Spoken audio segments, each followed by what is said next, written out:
कुरान करीम के अंदर अल्लाह ताला इरशाद फरमाते हैं, मन क़तल नफ्सन बिग़ैरि नफ्सिन औ फ़सादिन फ़िल अर्ज़ फ़कअन्नमा क़तल अन्नास जमीआ, कि जो आदमी किसी को नाहक कत्ल कर दे, फ़कअन्नमा क़तल अन्नास जमीआ, ये ऐसा ही है गोया उसने सारी इंसानियत को कत्ल कर दिया।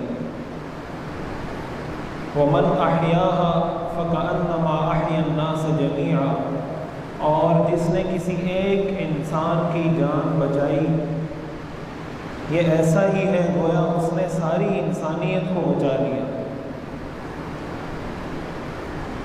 इस्लाम एक दीन है।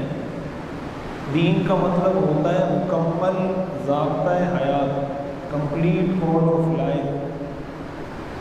इस्लाम ऐसा नहीं है कि हमें सिर्फ चंद रसूमात सिखा दें कि किसी का इंतकाल हो जाए तो क्या करना है, तदफीन कैसे करनी है, तदफीन के बाद क्या करना है, शादी की रसूमात कैसे अदा करनी है, बच्चा पैदा हो जाए तो उसकी रसूमात कैसे अदा करनी है,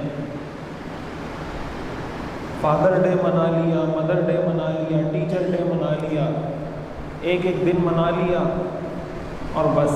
इस्लाम एक सिस्टम का नाम है। यही वजह है इस्लाम का जो दूसरे मज़ाहिब के साथ तक़ाबुल है, जो मुकाबला है, वो इसी चीज़ में है। देखें, एक ही मुल्क में बहुत से मज़हब रह सकते हैं। मज़हब का मतलब होता है कि अक़ायद आपके क्या हैं, आपकी इबादत का तरीक़ा क्या है, आपकी रसूमात क्या हैं, आपके रिवाज क्या हैं, और बस। एक ही मुल्क में मुसलमान रहे, सिख रहे, हिंदू रहे, ईसाई रहे, यहूदी रहे, हर आदमी अपनी इबादत करता रहे, अपनी इबादतगाह बनाए, हर आदमी अपनी रसूमात अदा करे, जिस तरह उसने शादी करनी है, जिस तरह उसने निकाह करना है, जो रसूमात उसने करनी है वो करें। मसला पैदा होता है सिस्टम का। इस्लाम ये कहता है कि जो सिस्टम होगा ना, सिस्टम वो दीन होगा, वो इस्लाम के मुताबिक होगा। जब सिस्टम की बात की जाती है तो सिस्टम का मतलब कि आपका इकोनॉमिकल सिस्टम, आपका पॉलिटिकल सिस्टम, आपका एथिकल सिस्टम, आपके इमोशंस, आपके जज्बात, आपके ख़यालात, आपकी मुआशरत, आपकी मईशत, आपकी अखलाकियात। इस्लाम हर चीज़ को एड्रेस करेगा, हर चीज़ के बारे में आपको कहेगा सूद हराम है और कारोबार इस तरीके से करना हलाल है, ये जायज़ है, ये नाजायज़ है। सियासत के अंदर ये तरीक़ा इख्तियार करना हराम है, ये तरीक़ा इख्तियार करना हलाल है। अखलाकियात का ये दायरा है, ये हलाल है, ये हराम है, इसको खुश अखलाक़ी कहते हैं, इसको बद अखलाक़ी कहते हैं। फिर इस्लाम के फौजदारी क़वानीन हैं, इस्लाम के सिविल लॉज हैं, क्रिमिनल लॉज हैं। अगर कोई आदमी चोरी करे उसके साथ क्या होगा, कोई किसी को कत्ल करे तो उसके साथ क्या होगा, कोई डाका डाले उसको कैसे सज़ा दी जाएगी, कोई किसी की ज़मीन दबा दे, किसी का हक़ दबा दे, उससे कैसे बदला लिया जाएगा। ये सब कुछ इस्लाम ने हमें सिखाया और बताया, और इसका नाम है इस्लाम। इस पूरे सिस्टम का नाम है इस्लाम। और इस्लाम, ज़ाहिर है कि जब इस्लामिक सिस्टम की बात की जाती है, इस्लामी सिस्टम के अंदर जो सबसे ज़्यादा अहमियत जिस चीज़ को हासिल है, और ये इंसान की फितरत है, ये नेचर का तकाज़ा है, फितरत का तकाज़ा है। कोई भी सिस्टम, कोई भी निज़ाम उस वक्त तक चल नहीं सकता जब तक उस जगह पर जहाँ आप उस सिस्टम को इम्प्लीमेंट करना चाहते हैं, उस जगह पर वहाँ अमन व अमान ना हो। कुरान करीम के अंदर अल्लाह ताला ने सूरह कुरैश के अंदर ये फरमाया, अल्लज़ी अतअमहुम मिन जू' व आमनहुम मिन खौफ। कुरैश को अल्लाह ताला ने दो इजाफी खुसूसियात उस ज़माने में अता की थी। अल्लाह ताला ने बाकायदा एहसान जतलाया है कि मेरा तुम पर ये एहसान है कि मैंने तुम्हारे शहर को पुरअमन शहर बनाया है। कुरान करीम में आता है मन दखलहु कान आमिना, जो मक्का में दाखिल हो गया उसको अमन मिल गया। अल्लाह ताला इरशाद फरमाते हैं अवलम यरौ अन्ना जअलना हरमन आमिनन व युतखत्तफु अन्नासु मिन हौलिहिम, क्या ये लोग देखते नहीं कि हमने हरम को अमन की जगह बनाया और इसके इर्द गिर्द से लोग उचक लिए जाते हैं, लेकिन जो हरम में दाखिल होता है उसको कोई कुछ नहीं कहता। इब्राहीम अलैहिस्सलाम जब तशरीफ़ लाए मक्का में तो उन्होंने जो दुआ अल्लाह ताला से मांगी वो ये दुआ मांगी रब्बि जअल हाज़ल बलद आमिना, या अल्लाह इस शहर को अमन का गहवारा बना, इस शहर में अमन व अमान पैदा फरमा। और आगे फरमाया वर्ज़ुक़ अहलहु मिनस समरात, यहाँ के रहने वालों को अच्छा रिज़्क़ अता फरमा, इनकी मईशत को मजबूत फरमा। जब मुल्क कोई भी मुल्क तरक्की करता है उसके अंदर इन दो चीज़ों का होना ज़रूरी है। जिस मुल्क में अमन व अमान हो और जिस मुल्क की मईशत मजबूत हो, कुरान करीम की इन आयात की रोशनी में वो मुल्क तरक्की करता है। और जिस मुल्क का अमन व अमान ख़राब हो जाए, जिस मुल्क में फसाद पैदा हो जाए, जिस मुल्क में इंतशार पैदा हो जाए, जिस मुल्क में कत्ल गारत गरी पैदा हो जाए, जिस मुल्क में इंसानी जान का एहतराम ख़त्म हो जाए, जिस मुल्क में इंसानी इज़्ज़त, इंसानी वक़ार का एहतराम ख़त्म हो जाए, ऐसा मुल्क कभी तरक्की नहीं कर सकता। इंसानी जान का एहतराम, अगर इसकी अहमियत ना होती, इस्लाम का जो पूरा हुदूद का निज़ाम है, क़िसास का निज़ाम है, कुरान करीम में आता है वलकुम फिल क़िसास हयातुन, कि अल्लाह ताला ने क़िसास के निज़ाम में तुम्हारी ज़िंदगी रखी है। क़िसास का क्या मतलब होता है कि अगर कोई आदमी नाहक कत्ल हुआ है, हुकूमत की ज़िम्मेदारी है कि उसके कातिल को कत्ल करे। तो बज़ाहिर तो दिखने में क़िसास से आदमी कत्ल होता है, ज़िंदा नहीं होता। अल्लाह फरमाते हैं ये क़िसास कत्ल नहीं है, ये ज़िंदगी है। अगर ये कातिल कत्ल नहीं होगा पूरा मुआशरा कत्ल होगा। अगर कातिल को आज़ाद छोड़ दिया जाएगा, अगर जालिम के हाथ नहीं बांधे जाएंगे, अगर चोर के हाथ नहीं काटे जाएंगे, अगर बच्चों और बच्चियों के साथ ज्यादती करने वालों को सजाएं नहीं दी जाएंगी, फिर मुआशरे में कत्ल आम होगा, फिर मुआशरे में ज्यादती आम होगी, फिर मुआशरे में किसी की इज्जत महफूज नहीं होगी, फिर मुआशरे में किसी की जान महफूज नहीं होगी। एक दरिंदे को सजा दे देते, एक कातिल को पकड़ के लोगों के सामने लटका देते, एक जुल्म करने वालों को इबरत का निशान बना देते, मुआशरे के सारे बच्चे, मुआशरे की सारी जानें, मुआशरे की सारी इज्जतें महफूज हो जाती। ये सिस्टम है, ये इस्लाम का सिस्टम है। कुरान करीम में आता है सारिक़ु वस्सारिक़तु फ़क़्तअू अयदियहुमा, चोर के हाथ काटो। कुरान करीम में आता है जो ज़मीन में फसाद मचाए अन युक़त्तलू औ युसल्लबू औ तुक़त्तअ अयदीहिम व अर्जुलुहुम मिन ख़िलाफ़, ऐसे लोगों को कत्ल करो जो लोग ज़मीन में फसाद मचाते हैं। देखें कुरान का अंदाज देखें, कुरान कहता है जो लोग ज़मीन में फसाद मचाएं उनको ऐसी सजा दो कि उनका दायां हाथ काटो और बाएं पैर काटो। तो क़त्तअ अयदीहिम, ये कुरान की आयत है।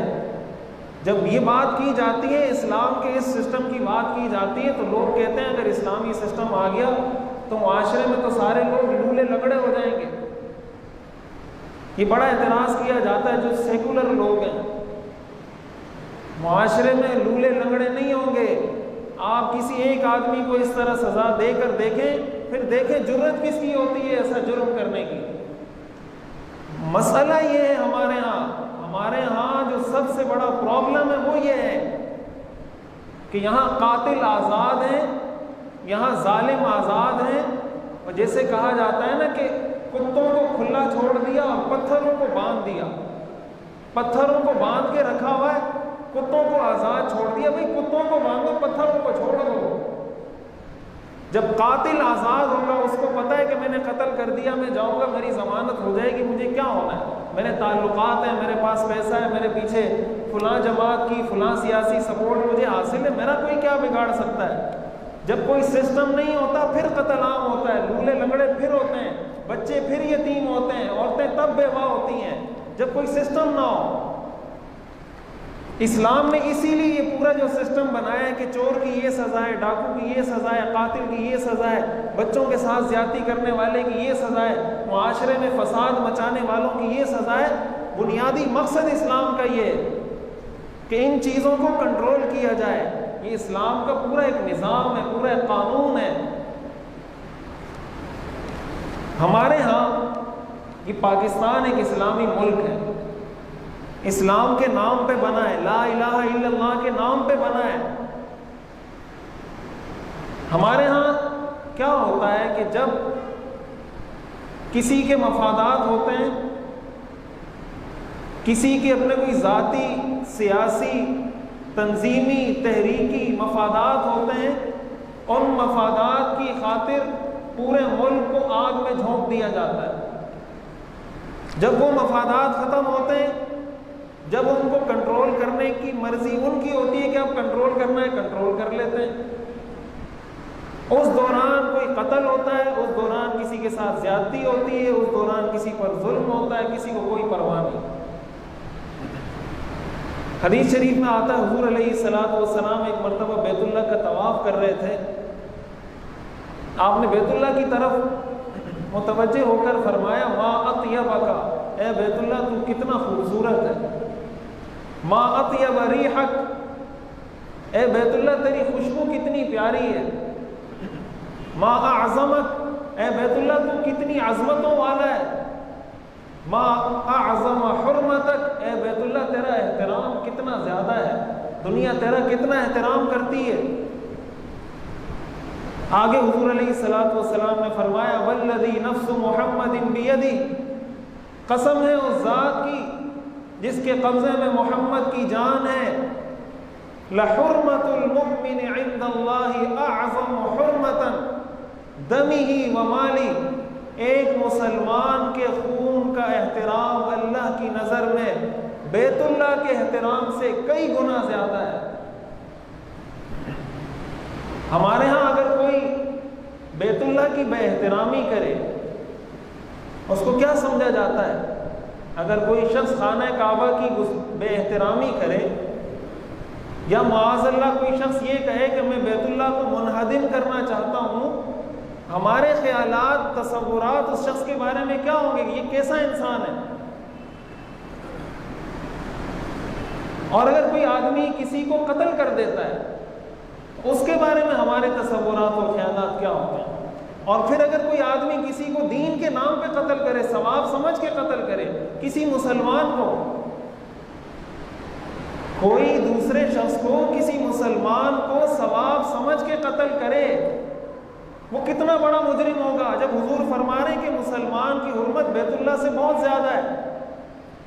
हदीस शरीफ में आता है, सही हदीस है, कि अगर जमीन वाले और आसमान वाले सारी मखलूक़ात किसी एक नाहक कत्ल में मुलव्विस हो जाएं, अल्लाह ताला तमाम ज़मीन और तमाम आसमान की मखलूक़ात को जहन्नम में डालेगा उस एक इंसान का बदला लेने के लिए। लौ अन्न अहलस समावाति वल अर्ज़ इज्तमअू अला क़त्ल रजुलिन वाहिद लअकब्बहुमुल्लाहु फिन्नार। अल्लाह फरमाते हैं, अगर सारे आसमानों वाले, सारे ज़मीन वाले लोग किसी एक इंसान के नाहक कत्ल में मुलव्विस हो गए, अल्लाह सबको जहन्नम में झोंक देगा, सबको अल्लाह जहन्नम में फेंक देगा। हज्जतुल विदा के मौके पर हुजूर अलैहिस्सलातु वस्सलाम ने उम्मत को जो इरशादात, जो तालीमात दी थी, उनमें हुजूर अलैहिस्सलातु वस्सलाम ने ये इरशाद फरमाया था, अला इन्न दिमाअकुम व अमवालकुम व अअराज़कुम हरामुन अलैकुम का हुर्मति यौमिकुम हादा फी शहरिकुम हादा फी बलदिकुम हादा। खबरदार, मेरी ये बात कान खोल कर सुन लो, तुम्हारा खून, तुम्हारा माल, तुम्हारी इज्जत, इन तीन चीज़ों का हुजूर ने फरमाया, मुसलमान का खून, मुसलमान का माल, मुसलमान की इज्जत।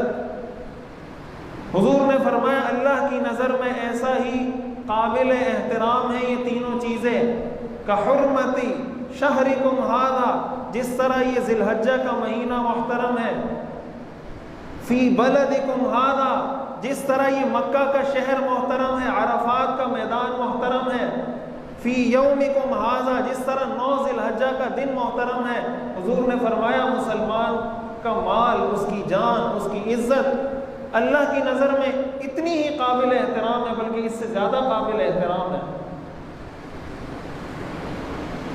इन सारी चीज़ों को अगर सामने रखा जाए, हदीस शरीफ में आता है, सही हदीस है, हज़रत उसामा इब्न ज़ैद रज़ी अल्लाह ताला अन्हु, ये हज़रत ज़ैद के बेटे हैं। हज़रत ज़ैद हुज़ूर के मुँह बोले बेटे थे, हुज़ूर ने उनको अपना मुँह बोला बेटा बनाया था हज़रत ज़ैद को। हज़रत ज़ैद के बेटे हज़रत उसामा, ये आप समझे हुज़ूर अलैहिस्सलातु वस्सलाम के मुँह बोले पोते हैं। हुज़ूर अलैहिस्सलातु वस्सलाम उनसे बहुत ज़्यादा मोहब्बत करते थे, जिसको कहा जाता है ना टूट के किसी से मोहब्बत करना। हुज़ूर को हज़रत उसामा से ऐसी मोहब्बत थी। जब भी गज़वे से वापसी होती थी, सहाबा किराम फरमाते हैं हुज़ूर हमसे ये पूछते थे कि उसामा ने क्या किया, उसामा ने इस गज़वे में क्या किया, उसामा की क्या कारकर्दगी रही। जैसे इंसान अपने बच्चे का पूछता है कि तुम इस गज़वे में गए थे, उसामा का क्या किरदार रहा इस गज़वे में। सहाबा किराम फरमाते हैं गज़वे से हमारी वापसी हुई और उस गज़वे में हज़रत उसामा रज़ी अल्लाह ताला अन्हु ने एक ऐसे आदमी को कत्ल कर दिया था जिसने कलमा पढ़ लिया था।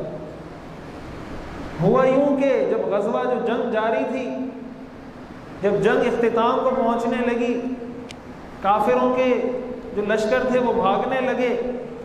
एक काफिर कहीं बीच में फंस गया, मैदान में भाग नहीं सका, पकड़ा गया। इधर उधर छुपते छुपते सहाबा ने उसको पकड़ लिया। जब उसने देख लिया कि अब तो मेरी मौत यकीनी है, अब तो ये मुझे मारेंगे, ज़ाहिर है ऐन जंग की हालत में मुझे पकड़ लिया है, उसने कलमा पढ़ लिया। हज़रत उसामा इब्न ज़ैद रज़ी अल्लाह ताला अन्हु ने उसको कत्ल कर दिया। ये सोचकर कि ये तो दिल से कलमा नहीं पढ़ रहा, ये तो डर की वजह से पढ़ रहा है, इसको तो ये जो कलमा पढ़ रहा है तो सिर्फ इसलिए पढ़ रहा है कि मेरी जान बच जाए किसी तरह, इसलिए कि अब इसके पास और कोई चांस नहीं है बचने का। जब गज़वे से वापसी हुई, सहाबा इकराम फरमाते हैं हमने हुज़ूर अलैहिस्सलातु वस्सलाम को हज़रत उसामा के बारे में कुछ नहीं बताया। हुज़ूर बार बार पूछ रहे हैं उसामा ने क्या किया इस जंग में, इनका क्या किरदार रहा, इनकी क्या कारकर्दगी रही। सहाबा इकराम फरमाते हैं जब आपने पूछा तो हमने मजबूरी थी कि हम बताएंगे, हमने बताया कि ये वाक़या हुआ है और इस तरह इन्होंने एक शख्स को कत्ल कर दिया। हुज़ूर अलैहिस्सलातु वस्सलाम ने हज़रत उसामा को बुलाया और हुज़ूर अलैहिस्सलातु वस्सलाम ने हज़रत उसामा को फरमाया अक़तलतहु बअद अन क़ाल ला इलाहा इल्लल्लाह, क्या तुमने उसको ला इलाहा इल्लल्लाह पढ़ने के बाद भी कत्ल कर दिया। अक़तलतहु बअद अन क़ाल ला इलाहा इल्लल्लाह, ला इलाहा इल्लल्लाह कहने के बावजूद उसको कत्ल कर दिया। बार बार हुज़ूर उसको ये कह रहे हैं, हज़रत उसामा को कह रहे हैं। और हुज़ूर ने हज़रत उसामा को फरमाया कि क़यामत के दिन जब ये ला इलाहा इल्लल्लाह तुम्हारे सामने मुद्दई बनकर खड़ा होगा तो क़यामत के दिन अल्लाह की बारगाह में क्या जवाब दोगे। ये ला इलाहा इल्लल्लाह तुम्हारे खिलाफ क़यामत के दिन खड़ा होगा कि इस शख्स ने कलमा पढ़ा था फिर भी इसने उसको कत्ल कर दिया। हज़रत उसामा फरमाते हैं मुझे हुज़ूर अलैहिस्सलातु वस्सलाम ने इतना डांटा, इतना डांटा, इतना डांटा कि मेरे दिल में ये तमन्ना पैदा हुई कि काश मैं आज मुसलमान हुआ होता, इससे पहले मैं मुसलमान ना होता। इसलिए कि इस्लाम माजी के तमाम गुनाहों को ख़त्म कर देता है। तो मेरे दिल में ये तमन्ना पैदा हुई कि काश मैं आज मुसलमान होता तो इस इस्लाम की वजह से मेरा ये गुनाह माफ़ हो जाता। जिस शख्स को हज़रत उसामा ने कत्ल किया था वो नमाजी नहीं था, जिस शख्स को हज़रत उसामा ने कत्ल किया था वो हाजी नहीं था, जिस शख्स को हज़रत उसामा ने कत्ल किया था वो ज़कात अदा करने वाला नहीं था, जिस शख्स को हज़रत उसामा ने कत्ल किया वो कोई ऐसा नेक आदमी नहीं था, ऐन मैदान जंग में मुसलमानों से लड़ने के लिए आने वाला शख्स था, काफिर था, ऐन मौके पे कलमा पड़ा, उसको कत्ल किया। उसके बारे में हज़रत उसामा को हुज़ूर ने ये फरमाया हमारे यहाँ तो दिन दिहाड़े उलमाए किराम को शहीद किया जा रहा है, उन लोगों को शहीद किया जा रहा है जो लोगों को दीन की तरफ बुलाते हैं, जो दीन की दावत देते हैं, जिन्होंने अपनी सारी ज़िंदगी दीन की खिदमत में गुजार दी, उनको दिन दिहाड़े कत्ल कर दिया जाता है। हम ठंडे पेटों पी जाते हैं, हमें पता ही नहीं चलता क्या हुआ क्या नहीं हुआ। जिस मुआशरे में उलमा का कत्ल हो, जिस मुआशरे में उलमा की बेएहतरामी हो, जिस मुआशरे में उलमा की बेतौकीरी हो, कुरान करीम में अल्लाह ताला इरशाद फरमाते हैं इन्नल्लज़ीना यकफुरून बिआयातिल्लाह व यक़्तुलून अन्नबिय्यीन बिग़ैरि हक़्क़ व यक़्तुलून अल्लज़ीना यअमुरून बिलक़िस्ति मिनन्नास फ़बश्शिरहुम बिअज़ाबिन अलीम। वो लोग जो कुफ्र करते हैं, वो लोग जो अंबिया को कत्ल करते हैं, वो लोग जो उन लोगों को कत्ल करते हैं जो लोगों को दीन की तरफ बुलाते हैं, अल्लाह फरमाते हैं फ़बश्शिरहुम बिअज़ाबिन अलीम, मेरी तरफ से उनको दर्दनाक अज़ाब की खुशखबरी दे दो। उनको ये बता दो कि अल्लाह तुम्हें ऐसा दर्दनाक अज़ाब देगा कि दुनिया और आखिरत में अल्लाह तुम्हें इबरत का निशान बनाएगा। वो शख्सियात हज़रत डॉक्टर आदिल खान साहब शहीद रहमतुल्लाह अलैह, जिन्होंने हमेशा पाकिस्तान में इस बात की कोशिश की कि फ़िरक़ा वारियत का ख़ात्मा हो, जिन्होंने हमेशा इस बात की कोशिश की कि तमाम मसालिक को मुत्तहिद और मुत्तफ़िक़ किया जाए, जिन्होंने हमेशा इस बात की कोशिश की कि पाकिस्तान के अंदर अमन आए, जिन्होंने हमेशा अपने मुश्ताइल नौजवानों को कंट्रोल किया, इतना एजुकेटेड आदमी, इतना जहांदीदा आदमी, इतना क्वालिफाइड आदमी, जिसने एक दुनिया देखी थी, जिसके पास डिग्रियों की एक कतार है, उनको यहाँ शहीद कर दिया जाता है। हमारी हुकूमत को कोई परवाह नहीं। हमारे सियासतदानों के साथ कितनी सिक्योरिटी घूम रही होती है, 10-10 मोबाइलें घूम रही होती हैं। और ऐसी शख्सियात जो मुल्क के अमन व अमान के अंदर कलीदी हैसियत रखती हैं कि अगर ये उलमाए किराम उसको कंट्रोल न करें, पूरे मुल्क में आग लग जाए। अगर ये फ़िरक़ा वारियत की आग उलमा लगाना चाहें, उलमा को मोरिद इल्ज़ाम ठहराया जाता है। हमेशा से बातिल का ये तरीक़ा रहा है कि जब वो दलील की दुनिया में मुकाबला नहीं कर सकता, वो इल्ज़ाम लगाता है। हज़रत यूसुफ़ अलैहिस्सलाम पर तोहमत किसने लगाई थी? हज़रत यूसुफ़ अलैहिस्सलाम पर तोहमत लगी या नहीं लगी? हज़रत मूसा अलैहिस्सलाम पर तोहमत लगी या नहीं लगी? हुज़ूर अलैहिस्सलातु वस्सलाम पर तोहमत लगी या नहीं लगी? कि ये लालच की वजह से ये कर रहे हैं, इनको यहाँ की बादशाहत चाहिए, इनको पैसा चाहिए। मजनून, साहिर, कज़्ज़ाब, ये सब कुछ हुजूर को कहा गया या नहीं कहा गया? हज़रत इब्राहीम अलैहिस्सलाम ने जब फ़िरौन से मुकालमा किया, दलील की दुनिया में बात की कि ज़रा मुझसे बात करें, अलम तरा इलल्लज़ी हाज्ज इब्राहीम फ़ी रब्बिही अन आताहुल्लाहुल मुल्क। हज़रत इब्राहीम ने फरमाया मैं उस अल्लाह को पुकारता हूँ, मैं उस अल्लाह की इबादत करता हूँ जो ज़िंदा करता है, जो मौत देता है। फ़िरौन ने कहा ये काम तो, नमरूद ने कहा ये काम तो मैं भी कर सकता हूँ। हज़रत इब्राहीम ने फरमाया आप कैसे कर सकते हैं? एक ऐसे आदमी को जिसका फांसी का ऑर्डर हो चुका था, उसको बुलाया और आज़ाद कर दिया। एक आम आदमी को पकड़ के कत्ल कर दिया। बोला मैंने एक मुर्दा को ज़िंदा कर दिया, ज़िंदा को मुर्दा कर दिया। हज़रत इब्राहीम अलैहिस्सलाम ने फरमाया फ़इन्नल्लाह यअती बिश्शम्सि मिनल मशरिक़ फ़अति बिहा मिनल मग़रिब। मेरा अल्लाह वो है जो सूरज को मशरिक़ से निकालता है, अगर तू भी खुदा है सूरज को मग़रिब से निकाल के बता। फ़बुहितल्लज़ी कफ़र, नमरूद लाजवाब हो गया। तो लाजवाब होने के बाद क्या कहा? उक़्तुलूहु, इसको कत्ल कर दो, हर्रिक़ूहु, इसको आग में डाल दो। हज़रत इब्राहीम अलैहिस्सलाम को आग में डाला गया या नहीं? हज़रत इब्राहीम को आग में इसलिए डाला गया कि दलील की दुनिया में उनका जवाब देने वाला कोई नहीं था। हुज़ूर अलैहिस्सलातु वस्सलाम को कत्ल करने की साजिश की गई या नहीं? हुज़ूर अलैहिस्सलातु वस्सलाम के कत्ल की साजिश क्यों की गई? इसलिए कि दलील की दुनिया में हुज़ूर का जवाब कोई नहीं दे सकता था। कुरान करीम में आता है फ़मा कान जवाब क़ौमी इल्ला अन क़ालू उक़्तुलूहु। जब भी किसी पैगम्बर ने अपनी कौम को बुलाया, दलील की दुनिया में उनको कायल किया, उनका जवाब ये होता था उक़्तुलूहु, इसको कत्ल कर दो, अख़रिजूहु, इसको इस शहर से निकाल दो। हज़रत इब्राहीम अलैहिस्सलाम ने जब अपने वालिद को कहा कि ईमान ले आओ, उनको दलाइल दिए, उनको समझाया और कहा तुम्हारे ये माबूद तुम्हारी बातें सुनते हैं, हल यस्माऊनकुम, क्या ये तुम्हें सुनते हैं? औ यनफ़ऊनकुम, तुम्हें फ़ायदा पहुँचाते हैं, यज़ुर्रूनकुम, तुम्हें नुकसान पहुँचाते हैं। हज़रत इब्राहीम के वालिद ने कहा मेरे घर से निकल जाओ, मैं तुम्हें अपने घर में बर्दाश्त नहीं करूँगा। दलील का जवाब दलील होता है, दलील का जवाब गोली नहीं होती। जो आदमी गोली की ज़बान इस्तेमाल करता है, जो आदमी गाली की ज़बान इस्तेमाल करता है, इसका मतलब ये दलील की दुनिया में शिकस्त खुर्दा है, ये शिकस्त खा चुका है। और फिर अगर ये सब कुछ हो रहा है उलमा को कत्ल किया जा रहा है, सहाबा किराम की गुस्ताखी की जा रही है और उलमा उस पर अपने रद्द अमल का इजहार कर रहे हैं और हुकूमत गुस्ताखों को गिरफ्तार नहीं करती, हुकूमत उलमा के कातिलों को गिरफ्तार नहीं करती। इसका क्या मतलब है? अगर आप गुस्ताख को गिरफ्तार नहीं कर रहे, इल्ज़ाम आप मौलवी को देंगे ये फ़िरका वारियत फैला रहा है। वो जिस बदबख्त ने सहाबी को गाली दी, जिस बदबख्त ने सहाबा को काफिर कहा, फ़िरका वारियत वो फैला रहा है। या जो आदमी कह रहा है भाई गाली मत दो, एक आदमी आपको गाली दे, किसी के वालिद को गाली दे, किसी की माँ को गाली दे, वो आगे से कहे भाई मेरी माँ को गाली क्यों दे रहे हो, आप आगे से कहें कि भाई आप फ़िरका वारियत फैला रहे हो। भाई फ़िरका वारियत ये नहीं फैला रहा, फ़िरका वारियत वो फैला रहा है जो गाली दे रहा है। गाली देने वाले को कोई नहीं पकड़ता, कत्ल करने वाले को कोई नहीं पकड़ता। जब मुल्क के हालात ख़राब होंगे कौन जिम्मेदार होगा? फिर जिम्मेदारी सारी मौलवियों पर आ जाएगी कि ये फ़िरका वारियत सारी मौलवियों की वजह से। ये हुकूमत की बहुत बड़ी जिम्मेदारी है, सिर्फ उलमा के कातिलों की बात नहीं है। कोई भी नाहक कत्ल होता है, चाहे वो मुसलमान हो, चाहे वो काफिर हो, चाहे वो सुन्नी हो, चाहे वो शिया हो, चाहे वो किसी मजहब, किसी फिरके, किसी तबके, किसी मजहब, किसी दीन का फॉलोवर हो, नाहक कत्ल इस्लाम में किसी का जायज़ नहीं है, किसी काफिर का भी जायज़ नहीं है। तो जब किसी काफिर का नाहक कत्ल जायज़ नहीं है, किसी आलिम दीन का नाहक कत्ल कैसे जायज़ हो सकता है?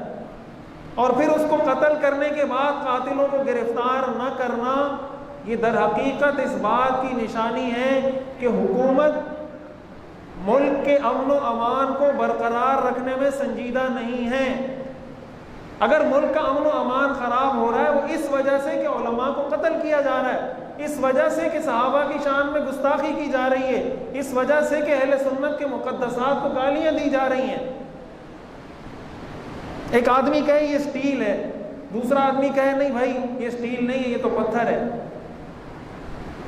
आप उस आदमी को पकड़ लें जो कहे यार ये स्टील है, आप उसको कहें यार ये नहीं बोलो ये स्टील है, ये बोलो ये पत्थर है, वो बोलेगा ये पत्थर है?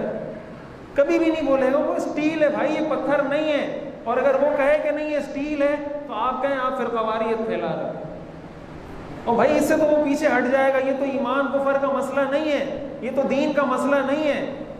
अपनी मुक़द्दसात से एक आदमी कैसे पीछे हट जाए? हमारे लिए माँ बाप ज़्यादा काबिल एहतराम है या हमारे लिए सहाबा किराम ज़्यादा काबिल एहतराम है? हम माँ बाप की शान में गुस्ताखी, माँ बाप के लिए गाली बर्दाश्त करते हैं? जब नहीं करते तो सहाबा के लिए कोई कैसे बर्दाश्त करे? इंसान कहता है मेरी जान जाती है, मेरी औलाद जाती है, मेरा ख़ानदान जाता है, जो कुछ जाता है जाए, ये कैसे बर्दाश्त कर लिया जाए? और एक आदमी अगर यही कह रहा है भाई गाली नहीं दो, गाली नहीं दो, दलील से बात करो, गाली नहीं दो, दलील से बात करो, गाली नहीं दो, आप उसको गोली मार देते हैं और हुकूमत गोली मारने वाले को कुछ नहीं कहे, फिर क्या होगा? मुल्क में फसाद नहीं होगा, मुल्क में इंतशार नहीं होगा। पाकिस्तान में पैगाम पाकिस्तान का पूरा एक ज़ाब्ता अखलाक तैयार किया गया, तमाम मकातिब फ़िक्र के उलमा को मुत्तफ़िक किया गया, उस पर दस्तखत लिए गए, उसकी इम्प्लीमेंटेशन कहाँ होगी? किस जजीरे में जाके उसको इम्प्लीमेंट करेंगे? ये बस सिर्फ इसलिए कि आप ज़बानी कलामी कुछ तहरीरें लिखकर दुनिया को दिखाने के लिए जो आप मकासद वो हासिल कर लिए जाएं, फिर कोई मरता है कोई जीता है उसको बर्दाश्त किया जाए। अगर इस मुल्क में अमन नहीं होगा, ये हमारा नुकसान है, ये आपका नुकसान है, ये हम सब का नुकसान है। अगर इस मुल्क में कत्ल गारत गरी आम होगी तो फिर एक आदमी कत्ल नहीं होता, फिर जब ये सिलसिला शुरू होता है फिर रुकता नहीं है। हम अपने इस मुल्क में ये तजुर्बात, ये तल्ख तजुर्बात हमारी आवाम पहले देख चुकी है। कितने उलमा को शहीद किया गया, कितनी आवाम को शहीद किया गया, कितने आम लोग शहीद हुए। अगर इस आग को बुझाना है, इस आग को काबू करना है, उसका एक ही हल है, एक ही तरीका है, एक ही रास्ता है, जो मुजरिम है उसको सज़ा दी जाए। जिसने जुर्म किया है, जिसने गुस्ताखी की है, जिसने कत्ल किया है, जिसने गाली दी है, उसको सज़ा दी जाए, उसको कानून के अदालत के कटहरे में लाया जाए। अगर ऐसा नहीं होगा और साथ साथ जो उलमाए किराम हैं, जो बड़ी शख्सियात हैं, हमारे अकाबिर हैं, कुछ अर्सा पहले हज़रत मुफ्ती मोहम्मद तकी उस्मानी साहब पे हमला हुआ हो तो अल्लाह ताला ने उनकी जान बचाई, हमारी हुकूमत ने तो उनके लिए कुछ नहीं किया था। ऐसी शख्सियात, ऐसी आलमगीर शख्सियात कि दुनिया उनके इल्म का एतराफ़ करती है, दुनिया उनके तक़वा का एतराफ़ करती है, दुनिया उनको अपना इमाम मानती है। हमारे यहाँ उनकी इतनी हैसियत नहीं क्योंकि 8-10 बंदे उनको सिक्योरिटी के लिए दे दिए जाएं। और एक आम सा MP, एक आम सा MNA जिसको कोई 2 लाख 3 लाख लोगों से ज़्यादा कोई जानता नहीं है, उसके आगे पीछे 2-2 3-3 मोबाइलें घूम रही होती हैं। हम ये नहीं कहते आप उनको सिक्योरिटी ना दें, उनको भी दें, लेकिन उलमाए किराम आखिर क्या करेंगे? जब मुल्क में इंतशार होता है, हुकूमत किसको बुलाती है? उलमा को बुलाती है ना कि आप कंट्रोल करें। जब उनको लगता है कि यार अब कोई ख़तरनाक फ़िरक़ावारियत कोई फैल जाएगी, कुछ होगा, तो किसको बुलाया जाता है? हुकूमत की तरफ से उलमा को बुलाया जाता है कि आप कंट्रोल करें। और जो उलमा इत्तेहाद की बात करें, इत्तेफाक की बात करें, लोगों को एक करने की बात करें, उनको इस तरह शहीद कर दिया जाए, फिर कौन आवाज़ उठाएगा? आखिर ये मसला हल कैसे होगा? हमारे मुल्क का अमन व अमान बरकरार कैसे रहेगा? बहैसियत मुसलमान कुरान करीम में अल्लाह ने फरमाया, मन यक़्तुल मुअमिना मुतअम्मिदन, जो किसी मुसलमान को जानबूझ के कत्ल करे, फ़जज़ाउहु जहन्नम, ऐसे आदमी की जज़ा जहन्नम है, खालिदन फ़ीहा, हमेशा जहन्नम में रहेगा, व ग़ज़िबल्लाहु अलैहि, अल्लाह ऐसे शख्स पर ग़ज़बनाक होगा, व लअनहु, अल्लाह ऐसे शख्स पर लानत करेगा, व अअद्द लहु अज़ाबन अज़ीमा, अल्लाह इसको बहुत अज़ीम अज़ाब में मुब्तला करेगा। जिस मक़तूल का कातिल ना हो, जिस मक़तूल का कातिल ना मालूम हो, उस मक़तूल का कातिल वक्त का हुक्मरान होता है। तो जो सज़ा उस कातिल को मिलेगी वो सज़ा उस हुक्मरान को भी मिलेगी। हम अपने आप को मुसलमान कहते हैं, दीन को एक सिस्टम समझते हैं, इस्लाम को एक सिस्टम समझते हैं, तो सिर्फ नमाज, रोज़े, हज, ज़कात पर इक्तिफ़ा न करें। हम इसके लिए भी कानूनी आईनी दायरे के अंदर रहते हुए कोशिश करें कि हम वाक़अतन एक इस्लामी सिस्टम के फॉलोवर कहलाएं। हम वाकई में ये कहें कि इस्लाम